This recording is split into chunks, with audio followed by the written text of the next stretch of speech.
Bonjour, dans cette vidéo on va faire un rappel sur les premiers concepts de l'électricité. Avant de commencer les leçons de cette année sur l'électricité, on va faire un petit rappel sur ce qu'on avait la dernière fois en première année. Et on va commencer par se rappeler des caractéristiques de courant électrique continu. Dans le premier paragraphe, on a étudié le sens conventionnel du courant électrique. On a dit que le courant électrique continu a un seul sens dans le circuit électrique. On a montré ça dans l'expérience en utilisant un moteur électrique. Dans un circuit, lorsqu'on ferme un circuit, on a vu que le moteur tourne dans un sens, ou bien dans un sens quelconque. Mais lorsqu'on permet les bornes du générateur, le moteur tourne dans le sens contraire. Ça veut dire que le courant électrique qui circule dans le circuit a un seul sens, ou bien le sens de rotation du moteur dépend du sens du courant électrique. Par convention, le courant électrique sort par la borne positive du générateur et entre par la borne négative du générateur. On parle toujours dans le circuit à l'extérieur du générateur. Ça veut dire, comme c'est le courant part de la borne positive et se dirige vers la borne négative. On le représente sur le schéma par une flèche. Le deuxième paragraphe, on a étudié l'intensité du courant électrique. Et cette intensité, on la symbolise par la lettre I. Son unité internationale est l'ampère. L'ampère est noté par la lettre A. Et on mesure l'intensité du courant électrique par un ampère-mètre. On utilise aussi le multimètre numérique en mode ampère-mètre. Cet appareil se branche en série avec les dipôles, par exemple avec les lampes. Mais il faut suivre des consignes ou bien des étapes pour ne pas endommager l'appareil. Parmi ces étapes, il faut choisir un calibre le plus grand, ou bien commencer par le calibre le plus grand. Puis après on choisit le calibre convenable. Puis on va brancher la borne positive de l'appareil avec la borne positive du générateur et la borne négative sera liée avec la borne négative du générateur. Et pour la troisième caractéristique, c'était la tension électrique. La tension, on la note par la lettre U. Son unité internationale est le volt, noté par la lettre V. On utilise aussi des multiples et sous-multiples. On mesure la tension électrique par un voltmètre, ou bien un multimètre numérique qu'on utilise en mode voltmètre. Le voltmètre se branche en parallèle ou bien en dérivation avec les dipôles, toujours en suivant les consignes. Et après, on a vu aussi les lois de l'intensité du courant électrique, ou bien de la tension électrique. Et on va commencer de la loi de l'intensité du courant dans un circuit en série. Et pour cela, on va faire une expérience qui c'est pas réel, mais c'est une expérience virtuelle. Pardon, c'est pas celle-là. Ici, on a un circuit électrique composé d'une pile, un interrupteur, c'est des dipôles, une lampe et un conducteur ohmique, ou bien une résistance électrique. Et premièrement, on va monter les deux dipôles en série dans le circuit. Et on va ouvrir ce circuit pour insérer le conducteur ohmique en série avec la lampe. Et donc vous voyez que la lampe brille faiblement. Ça veut dire que le courant qui passe ici, c'est un courant qui est faible. Et qu'est-ce qu'on va faire? Et on va mesurer l'intensité du courant dans tous les fils dans ce circuit. Dans le premier fil qui relie la lampe au générateur, puis entre la lampe et le conducteur ohmique, puis entre le conducteur ohmique et la pile. Et donc pour mesurer l'intensité, on va utiliser un ampère-mètre. Ici, on va utiliser un multimètre numérique en mode ampère-mètre. Ça veut dire on va choisir la plage où se trouve la lettre A. Toujours, il faut commencer par le calibre le plus grand. Ici, on a choisi 10 ampères. On a choisi le calibre 10 ampères, c'est-à-dire on va utiliser la borne où il est écrit 10 ampères pour ne pas endommager l'appareil. Et c'est la borne, comme ça représente la borne qui sera reliée à la borne négative. Et on va commencer par le premier fil, on va débrancher ce fil, puis on va mettre dans ce vide l'ampèremètre qu'on va brancher en série avec la lampe. Toujours la borne positive sera reliée avec la borne positive du générateur et la borne négative sera reliée avec la borne négative du générateur. Et vous voyez qu'il indique 0,17 ampères. Maintenant, on va passer à la deuxième position, ça veut dire entre la lampe et conducteur ohmique. On va débrancher cette portion de fil, puis on va la remplacer par un ampèremètre. Puis on va fermer le circuit 0,17. Vous voyez que le courant qui passe dans le premier fil a la même intensité que le courant qui passe dans le deuxième fil. On va ouvrir le circuit, débrancher les fils, puis fermer le circuit avec le fil.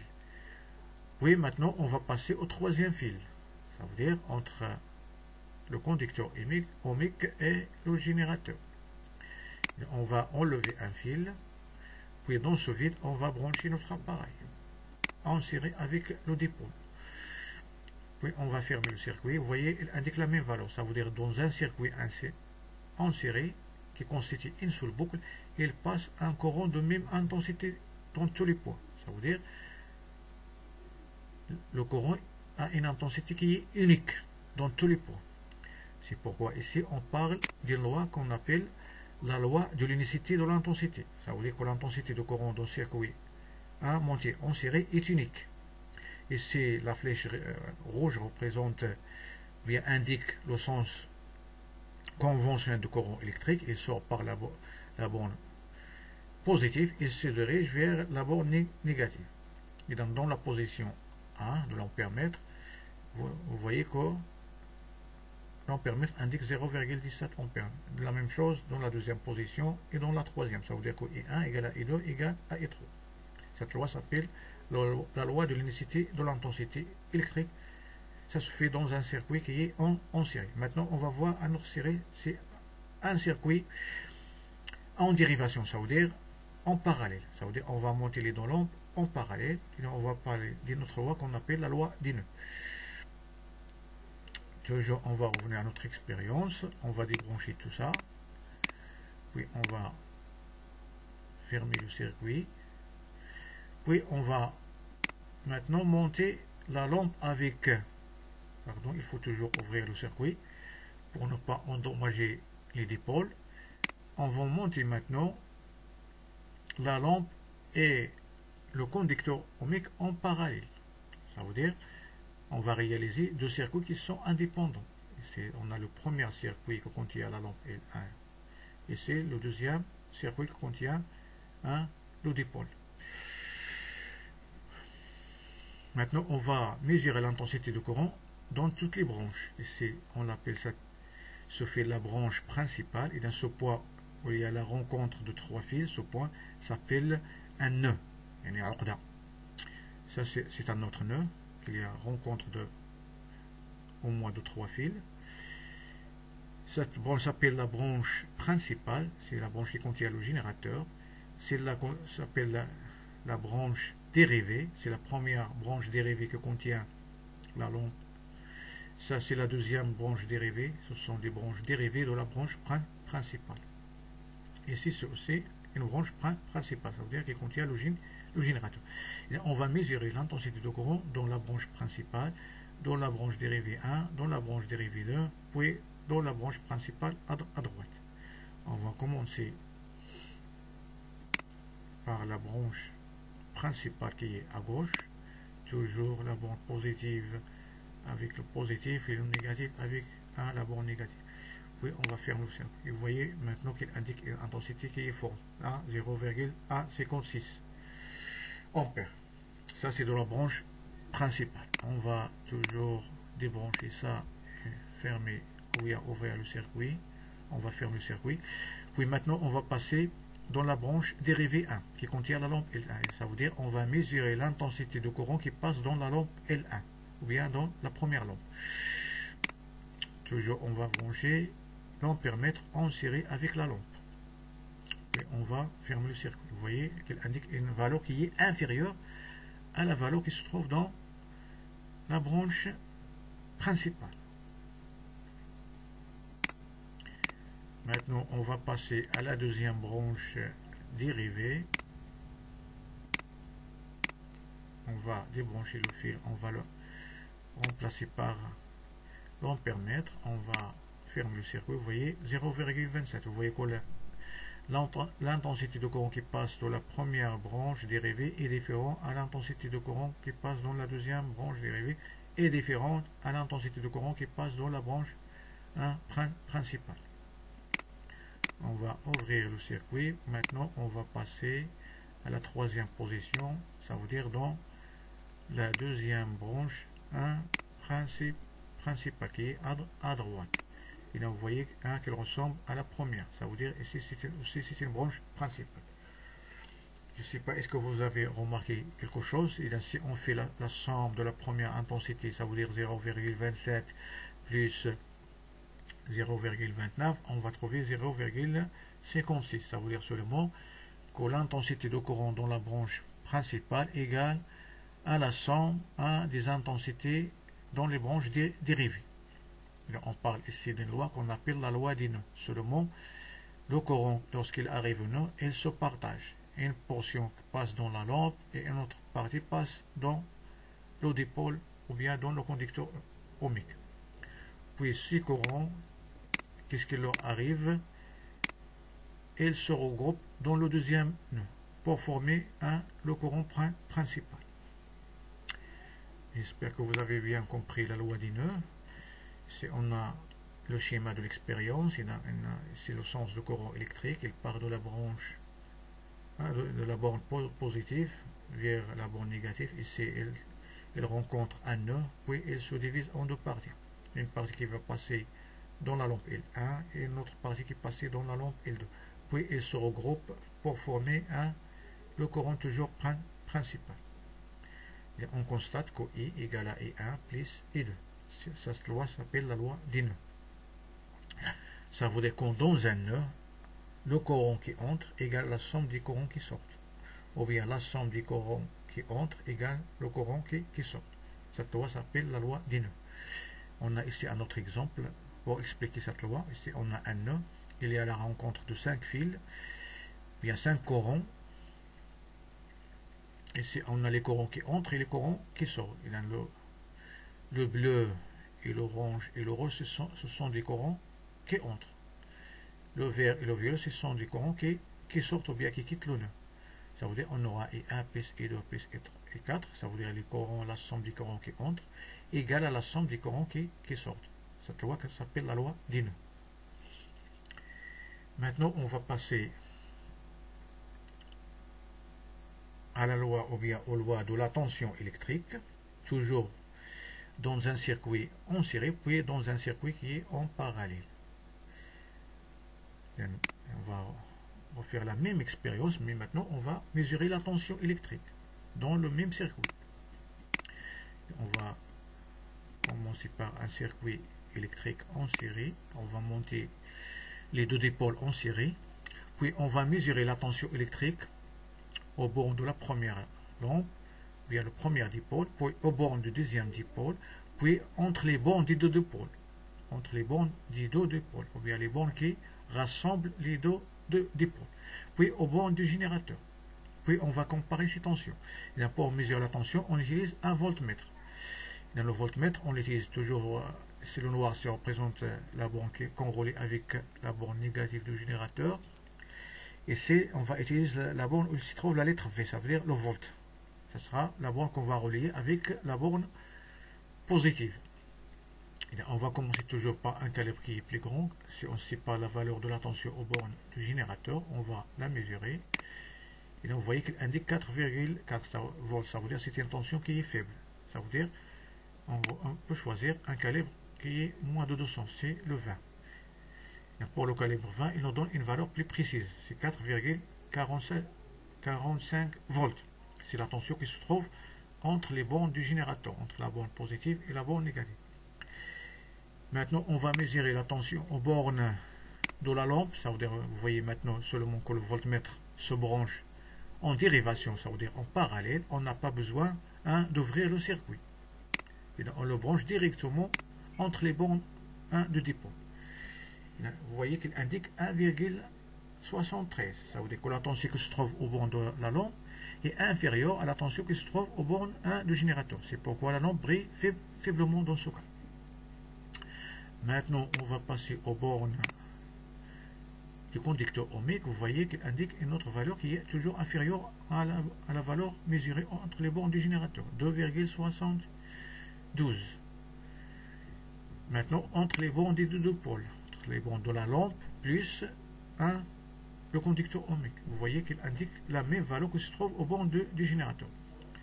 Ça veut dire que la tension électrique que se trouve aux bornes des dipôles qui sont montés en série est égale à la somme des tensions qui se trouvent aux bornes de chaque dipôle. Si on fait la somme de 2,72 plus 1,73, ça va nous donner 4,45. Cette loi s'appelle la loi d'additivité de tension. On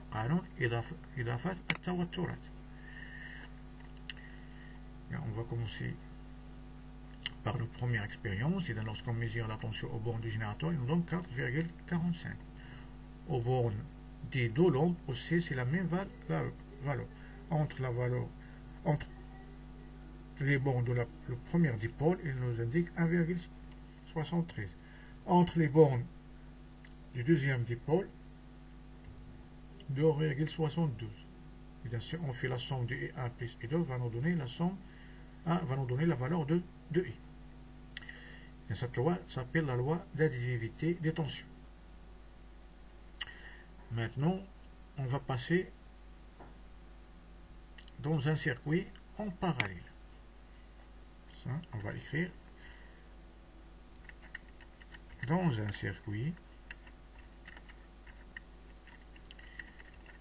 en dérivation ou bien en parallèle.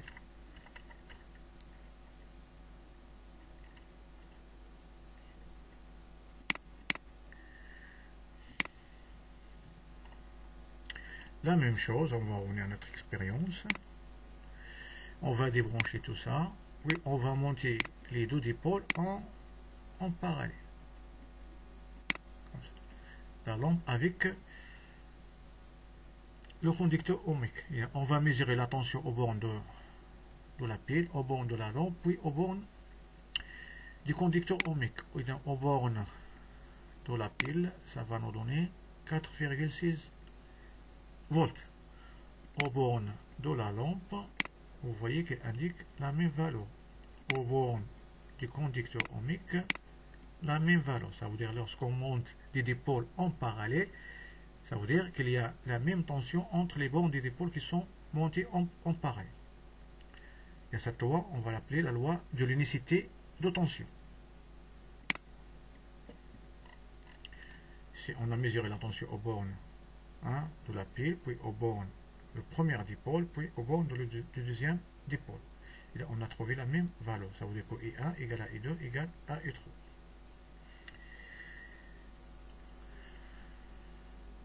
Maintenant, on va passer